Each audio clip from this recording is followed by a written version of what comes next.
student, welcome back here. I hope all are well, and now today we'll start for class 9th history, chapter number 2, socialism in Europe and the Russian Revolution, and this lecture number is student 4. Now let's start. Student, the Russian Revolution, today our start topic. The Russian Empire in 1914. In 1914, Tsar Nicholas II ruled the Russian and its empire. Now let's see.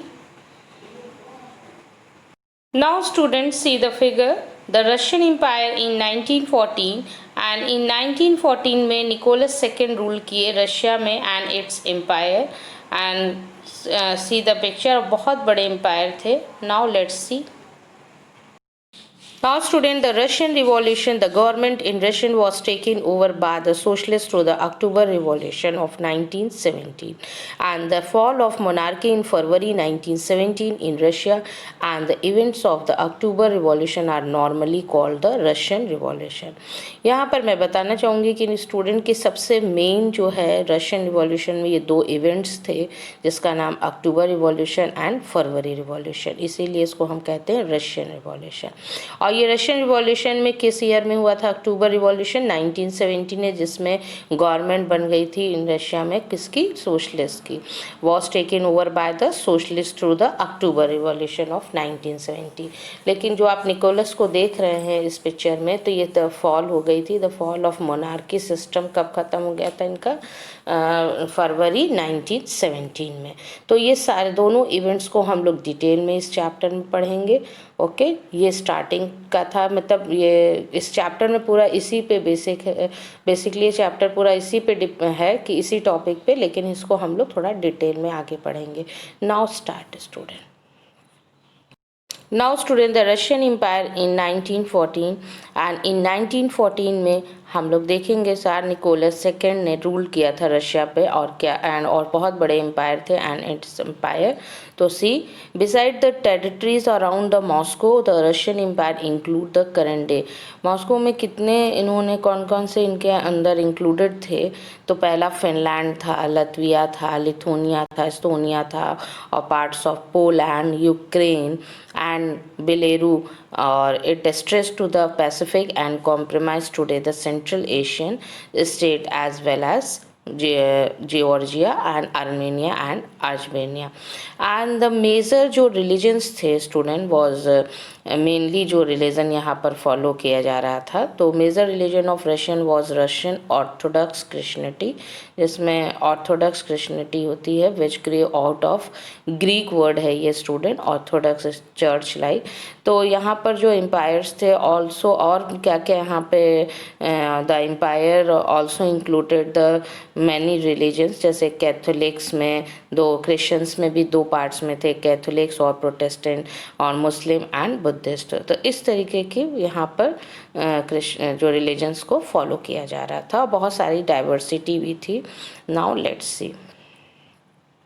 आपने देखा कि Russian empire में बहुत सारी country इसमें उस समय इस पार्ट का हिस्सा थी, लेकिन अब तो ये सब अपने इंडिपेंडेंट कंट्री बन गई।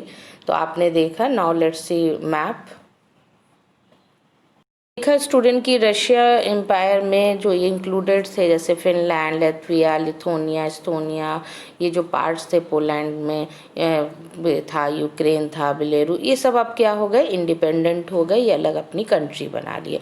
अब रशिया थोड़ा छोटा हो गया। Now let's start.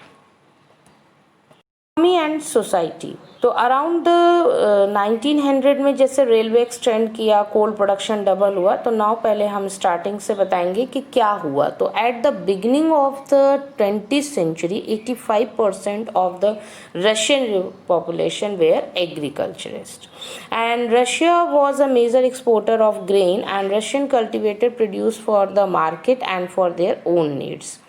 वो अपने लिए भी प्रोड्यूस करती थी और मार्केट के लिए भी।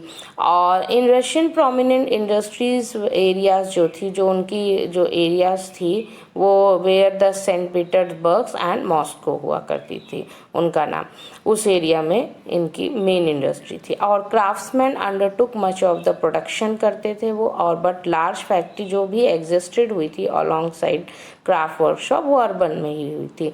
और इन 1890 में मनी फैक्ट्रीज, बहुत सारी फैक्ट्री स्टार्टेड हुई 1890 में, and due to the expansion बहुत बढ़ी। और एक्सपेंशन मेनली जब आप देखते हैं जब रेलवे नेटवर्क और ये सारी चीज़ें, तो ट्रेडिंग और एक्सपोर्ट भी बहुत ज़्यादा इंक्रीज़ हो जाता है स्टूडेंट।